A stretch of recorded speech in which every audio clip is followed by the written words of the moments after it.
이 세상에는 우연처럼 보이지만 결코 우연이 아닌 순간들이 있습니다. 역사는 종종 같은 신호를 다른 장소에서 동시에 보여줍니다. 사람들은 그것을 우연이라고 부르지만 시간이 지나면 구조였다는 사실이 드러납니다. 지금 중동과 남미에서 바로 그런 장면이 펼쳐지고 있습니다. 중동과 남미는 지리적으로 멀리 떨어져 있습니다. 문화도 다르고 종교도 다르며 역사적 배경도 전혀 다릅니다. 하지만 최근 이 두 지역에서 놀라울 정도로 닮은 장면이 동시에 나타나고 있습니다. 사람들이 거리로 나오고 있습니다. 그동안 침묵하던 사람들이 더 이상 침묵하지 않겠다는 선택을 하고 있습니다. 베네수엘라에서는 장기 집권 체제인 마두로 정권이 다시 흔들리고 있습니다. 마두로 정권은 오랫동안 무너지지 않을 권력으로 여겨져 왔습니다. 경제가 무너져도 정권은 유지됐고 국민의 삶이 붕괴돼도 권력은 버텼습니다.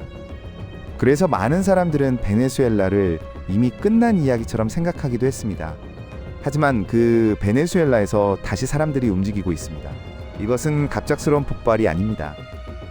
오랜 시간 누적되어 온 압력이 서서히 한계점에 도달한 결과입니다. 베네수엘라는 한때 석유 부국으로 불리던 나라였습니다. 그러나 정치와 경제가 동시에 잘못된 방향으로 움직이기 시작하면서 국가는 점점 기능을 잃었습니다. 물가는 통제할 수 없는 수준까지 치솟았습니다. 통화 가치는 사실상 붕괴됐고 국민의 급여는 의미를 잃었습니다. 전기는 하루에도 여러 번 끊겼고 식량과 의약품은 항상 부족했습니다. 많은 국민이 나라를 떠났고 떠날 수 없는 사람들은 생존 자체를 고민해야 했습니다. 이런 상황이라면 정권이 무너지는 것이 자연스러워 보입니다. 하지만 현실은 달랐습니다. 마두로 정권은 무너지지 않았습니다. 이 점이 국제사회와 전문가들에게 하나의 질문을 던졌습니다. 어떻게 이런 상황에서도 정권은 유지될 수 있었을까요? 이 질문에 대한 답은 복잡하지 않습니다. 권력은 군과 정보기관을 완전히 장악하고 있었습니다.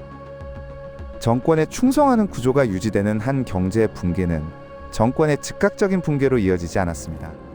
정권은 국민의 지지를 잃었을지 몰라도 권력을 유지하는 핵심 장치는 놓치지 않았습니다. 선거는 형식적으로 존재했습니다. 그러나 그 결과가 권력을 위협하는 수준으로 작동하지는 않았습니다. 국제사회는 이를 민주주의로 인정하지 않았습니다. 미국과 서방은 마두로를 독재자로 규정했고 강력한 제재를 이어갔습니다. 여기서 중요한 지점이 있습니다. 미국은 베네수엘라에 대해 군사 개입을 선택하지 않았습니다. 폭격도 없었고 지상군 투입도 없었습니다. 대신 경제 제재와 외교적 고립이라는 전략을 선택했습니다. 이 전략은 시간이 오래 걸리지만 전쟁보다 비용이 적고 국제적 부담도 적습니다. 미국은 정권을 직접 무너뜨리기보다는 정권이 스스로 약해지기를 기다리는 방식을 선택했습니다. 그리고 이 방식은 지금 이란을 대하는 태도와 매우 닮아 있습니다. 이제 시선을 이란으로 옮겨보겠습니다. 이란의 시위는 처음이 아닙니다. 과거에도 여러 차례 대규모 시위가 발생한 적이 있습니다. 그러나 이번 시위는 이전과 분명히 다른 특징을 보이고 있습니다. 이번 시위의 출발점은 명확하게 경제였습니다. 물가 상승 실업 생활고 이 세 가지가 동시에 이란 사회를 압박하기 시작했습니다. 단순히 불편한 수준이 아니라 삶이 유지되지 않는다는 위기의식이 퍼져나갔습니다. 사람들은 미래를 상상할 수 없게 되었고 그 불안은 분노로 바뀌었습니다. 이 분노는 곧바로 정치체제 전체로 향했습니다. 시위는 테헤란에만 머물지 않았습니다. 지방도시로, 산업지역으로, 대학가로 빠르게 확산됐습니다. 이는 일부 계층의 문제가 아니라 사회 전체의 문제라는 신호였습니다. 이란 정부는 즉각 대응했습니다. 인터넷을 차단했고 외부와의 연결을 끊었습니다. 정보가 차단되면 시위도 약해질 것이라고 판단한 것입니다. 그러나 시위는 멈추지 않았습니다. 오히려 억눌린 분노는 다른 방식으로 표출되기 시작했습니다. 이란 정부의 대응은 매우 강경했습니다. 시위대는 외부 세력의 사주를 받은 폭도로 규정됐습니다. 보안군이 투입됐고 체포가 이어졌습니다. 공영방송은 같은 메시지를 반복적으로 전달했습니다. 외부의 개입이 있다는 주장입니다. 이 프레임은 독재 정권에서 매우 자주 사용됩니다. 권력이 흔들릴수록 외부의 적을 만들어 내부를 결속하려는 시도가 강화됩니다. 여기서 중요한 점이 있습니다. 사망자 숫자, 교전 규모, 군사 장비 운용. 이 수치들은 정확히 확인되지 않았습니다. 외신조차 최소 수십에서 수백 명이라는 표현만 사용하고 있습니다. 숫자 경쟁은 본질을 흐릴 수 있습니다. 지금 더 중요한 것은 국가가 공포를 통해 국민을 통제하고 있다는 사실입니다. 그리고 이 지점에서 다시 하나의 이름이 등장합니다. 도널드 트럼프입니다. 도널드 트럼프라는 이름이 이 지점에서 다시 등장하는 이유는 단순하지 않습니다. 트럼프는 베네수엘라와 이란을 같은 방식으로 바라보고 있기 때문입니다. 이 두 나라는 미국의 전통적인 동맹국이 아닙니다. 오히려 미국과 구조적으로 대립해온 정권들입니다. 하지만 트럼프의 시선은 전쟁이 아니라 균열에 맞춰져 있습니다. 트럼프는 과거부터 반복해서 같은 메시지를 던져왔습니다. 자유를 원하는 사람들은 미국의 적이 아니라는 말입니다. 이 표현은 군사 개입을 뜻하지 않습니다. 정치적 메시지이며 외교적 압박입니다. 정권을 향한 말이 아니라 국민을 향한 말입니다. 그리고 이 방식은 베네수엘라에서 이미 사용됐습니다. 베네수엘라에서 미국은 정권 교체를 위해 폭격을 선택하지 않았습니다. 대신 마두로 정권을 국제사회에서 고립시키는 전략을 지속했습니다. 제재는 정권의 선택지를 점점 줄였고 외교적 공간은 사라졌습니다. 이 전략은 빠르지는 않았지만 정권 내부의 균열을 서서히 키웠습니다. 트럼프는 이란에서도 같은 구조를 보고 있습니다. 이란은 군사적으로 강한 국가입니다. 직접적인 충돌은 중동 전체를 불안정하게 만들 수 있습니다. 그래서 미국이 가장 피하고 싶은 시나리오는 전면전입니다. 대신 내부 압박이 정권을 약화시키는 상황을 기다리는 것이 가장 이상적인 그림입니다. 이란 시위에 대한 트럼프의 발언은 바로 이 지점에 위치해 있습니다. 미국은 이란 시위대를 공식적으로 지원한다고 발표하지 않았습니다. 군사적 개입도 확정된 바 없습니다. 그러나 정치적 지지는 분명하게 표현했습니다. 이란 국민은 더 나은 삶을 누릴 권리가 있다는 말입니다. 이 발언은 정권 입장에서 매우 불편한 메시지입니다. 외부의 적을 내부 결속의 도구로 사용해왔던 정권에게 국민을 직접 겨냥한 메시지는 위협적일 수밖에 없습니다. 이 때문에 이란 정부는 시위를 외부 세력의 개입으로 규정합니다. 내부 문제가 아니라 외부 공작이라는 프레임을 유지해야 정권의 정당성이 흔들리지 않기 때문입니다. 하지만 현실은 그 프레임과 다릅니다. 시위의 출발점은 명확히 내부였습니다. 생활이 유지되지 않는다는 공포와 절망이 사람들을 거리로 내몰았습니다. 외부의 개입이 아니라 내부의 붕괴가 시위의 동력이었습니다. 이 점에서 이란 시위는 베네수엘라와 매우 닮아 있습니다. 베네수엘라 역시 외부 개입이 아니라 내부 붕괴가 모든 문제의 시작이었습니다. 경제가 무너지고 생활이 붕괴되자 국민의 분노는 자연스럽게 정권을 향했습니다. 정권은 이를 외부의 음모로 돌리려 했지만 현실은 달랐습니다. 이란에서도 같은 장면이 반복되고 있습니다. 그래서 많은 분석가들이 같은 질문을 던집니다. 마두로 다음은 이란인가? 이 질문은 전쟁을 의미하지 않습니다.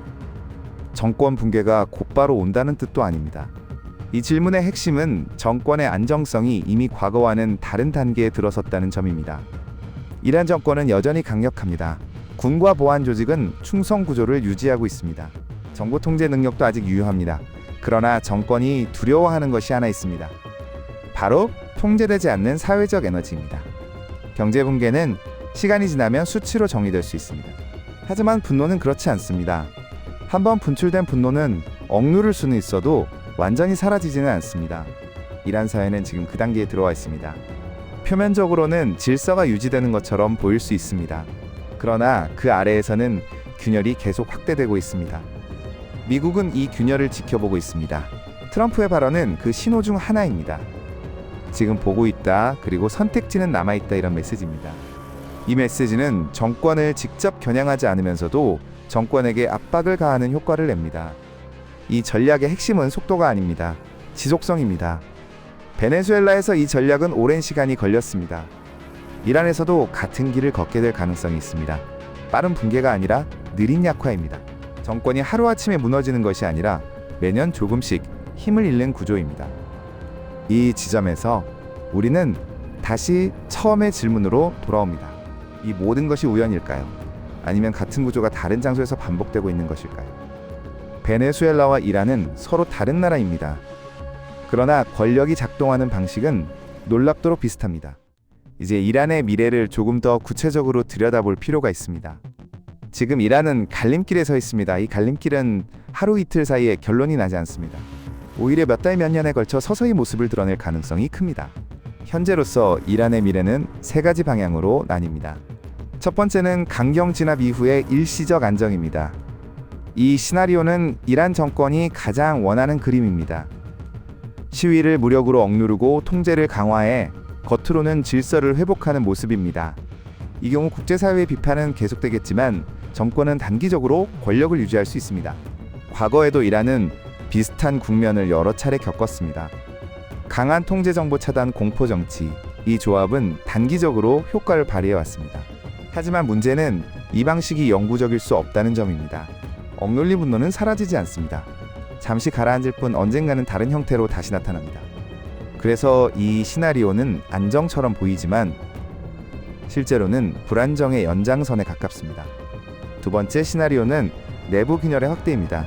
이 경우 정권 내부에서 서서히 변화가 일어나기 시작합니다. 군과 보안 조직은 겉으로는 충성을 유지하지만 피로감이 누적됩니다. 관료 조직에서도 균열이 생깁니다. 이 균열은 눈에 잘 보이지 않습니다. 쿠데타처럼 극적인 장면으로 등장하지 않습니다.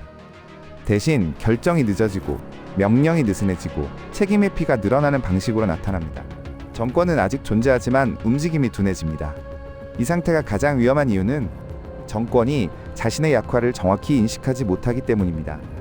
겉으로는 여전히 통제하고 있다고 생각하지만 실제로는 통제력이 조금씩 줄어들고 있습니다. 이란이 2단계에 들어선다면 베네수엘라와 매우 비슷한 길을 걷게 됩니다. 세 번째 시나리오는 장기 불안정 상태입니다. 정권은 무너지지 않지만 안정되지도 않습니다. 시위는 간헐적으로 반복되고 통제는 점점 더 강해집니다. 사회는 긴장 상태를 일상으로 받아들이게 됩니다. 이 시나리오는 국민에게 가장 큰 부담을 안깁니다. 경제는 회복되지 않고 삶은 계속 압박받습니다. 정권은 버티지만 미래는 보이지 않습니다. 이란이 지금 가장 가까운 위치에 있는 시나리오는 바로 이 세 번째입니다. 여기서 다시 미국의 시선으로 돌아가 봅니다. 미국이 가장 원하지 않는 것은 전면전입니다. 중동에서의 전쟁은 에너지 시장을 흔들고 동맹국을 위험에 빠뜨리며 통제 불가능한 확산을 불러올 수 있습니다. 그래서 미국의 전략은 항상 전쟁 아래에 있습니다. 트럼프의 발언 역시 이 맥락에서 이해해야 합니다. 자유를 지지한다는 말은 폭격을 의미하지 않습니다. 정권 교체를 군사력으로 강제하겠다는 선언도 아닙니다. 그것은 시간을 두고 압박하겠다는 신호에 가깝습니다. 베네수엘라에서 이 전략은 즉각적인 결과를 내지 않았습니다. 그러나 정권의 선택지는 점점 줄어들었습니다. 외교적 공간은 사라졌고 경제적 숨통도 좁아졌습니다. 이란 역시 같은 과정을 겪고 있습니다. 이 흐름 속에서 마두로 다음은 이란인가? 라는 질문이 자주 등장합니다. 이 질문은 순서를 예언하는 말이 아닙니다. 같은 구조가 다른 장소에서 반복되고 있는지를 묻는 질문입니다. 독재 정권이 경제 붕괴와 사회적 분노를 어떻게 감당하는지에 대한 질문입니다. 베네수엘라와 이란은 멀리 떨어져 있지만 권력이 유지되는 방식은 놀라울 정도로 닮아 있습니다. 충성 구조 정보 통제, 외부적 프레임, 이 세 가지는 단기적으로 정권을 지탱합니다. 그러나 장기적으로는 사회를 점점 약화시킵니다. 이 지점에서 다시 처음으로 돌아옵니다. 이 모든 흐름은 우연일까요? 아니면 비슷한 구조가 다른 시간과 장소에서 반복되고 있는 것일까요? 역사는 완전히 같은 방식으로 되풀이되지는 않습니다. 그러나 권력의 작동 원리는 놀라울 정도로 유사합니다. 트럼프의 발언은 이 흐름을 만들어낸 것이 아닙니다. 이미 존재하던 균열 위에 던져진 신호입니다. 그 신호는 정권에게는 경고로, 국민에게는 관심의 표시로 작용합니다. 이 영상의 목적은 누군가를 선동하는 것이 아닙니다. 공포를 자극하는 것도 아닙니다. 확인된 사실을 바탕으로 지금 세계에서 무슨 일이 일어나고 있는지를 차분하게 이해하는 것입니다. 베네수엘라와 이란, 두 나라는 같은 질문 앞에 서 있습니다. 권력은 총으로 유지될 수 있는가? 경제가 무너진 사회에서 통제는 얼마나 오래 지속될 수 있는가? 독재는 하루아침에 무너지지 않습니다. 그러나 어느 순간부터 더 이상 되돌릴 수 없는 선을 넘습니다. 이란 사회는 지금 그 선 근처에 서 있습니다. 그리고 세계는 그 장면을 지켜보고 있습니다.